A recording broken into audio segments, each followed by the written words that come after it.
بسم اللہ الرحمن الرحیم۔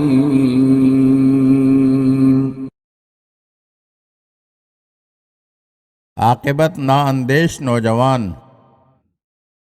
بیان کیا جاتا ہے کہ ایک نیک شخص کے بیٹے کو اس کے چچا کے ترکے سے کافی دولت مل گئی۔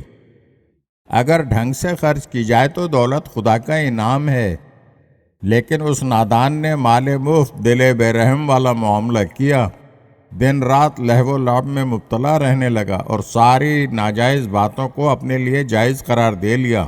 سعدی فرماتے ہیں، میں نے اس کی یہ بے راہ روی دیکھی تو اسے سمجھایا، عقل ہے تو ہو نیوں بدمست دولت دیکھ کر، پاؤں پھیلا تو مگر چادر کے وسعت دیکھ کر، گر پہاڑوں پر نہ ہو بارش تو دجلہ خشک ہو، اپنی حالت دیکھ دریاؤں کی حالت دیکھ کر۔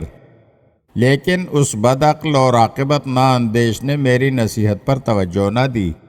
کہنے لگا، کل کی فکر کر کے آج کے عیش کو بدمزہ نہیں کرنا چاہیے۔ غرض یہ کہ وہ اپنی بدمستیوں میں غرق رہا اور میں سفر پر روانہ ہو گیا۔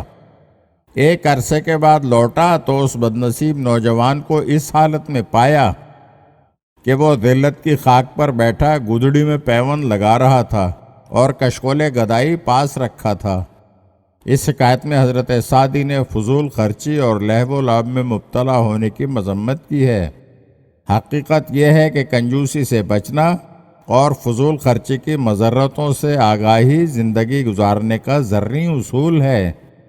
محتاط شخص کم آمدنی میں بھی عمدگی سے گزران کر لیتا ہے، اور غیر محتاط شخص کافی مالدار ہونے کے باوجود پریشان حال ہی رہا کرتا ہے، یہاں تک کہ مفلسی اس کا مقدر بن جاتی ہے۔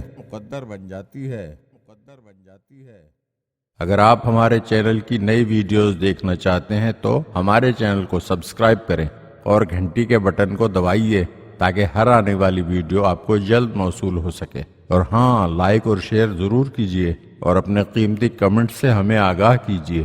شکریہ۔